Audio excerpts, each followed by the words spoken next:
கூட்டணிக்காக எந்த சமரத்தையும் செய்து கொள்ளாமல் மக்களுக்காக தேர்தலை நேரடியாக சந்திப்போம் என தமிழக பாஜக தலைவர் தமிழிசை சவுந்தரராஜன் தெரிவித்துள்ளார்.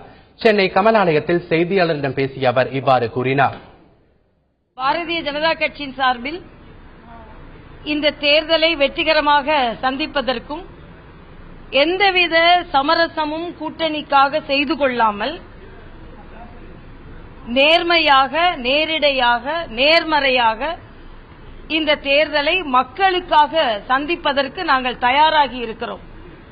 ஏற்கனவே நான் சொன்னதைப் போல கூட்டணி அமைத்தால் வாக்குகள் சிதறாமல் வாக்குகளை பெற வேண்டும் என்ற காரணத்திற்காக கூட்டணி அமைக்க வேண்டும் என்று முயற்சி செய்து வருகிறோம். ஆனால் எது எப்படி இருந்தாலும் 234 தொகுதிகளிலும் வலிமையான ஒரு போட்டியை ஏற்படுத்துவதற்கு நாங்கள் தயாராகிவிட்டோம். ஏற்கனவே 13 கோட்டங்களில் நேர்காணல் முடிந்து முதல் பட்டியல் நாங்கள் தயார் செய்து வைத்திருக்கிறோம். எங்கள் கட்சி ஜனநாயக ரீதியாக செயலாற்றும் கட்சி. அதனால் மறுபடியும் ஒவ்வொரு கோட்டத்திலும் உள்ள மையக்குழு உறுப்பினர்களையும் முக்கியமான மாவட்ட நிர்வாகிகளையும் கூப்பிட்டு கருத்துக்கள் கேட்டறியப்பட்டு பின்பு முடிவு செய்யப்பட்டு எங்களது அகில பாரத தலைமைக்கு இந்த பட்டியல் அனுப்பப்படும்.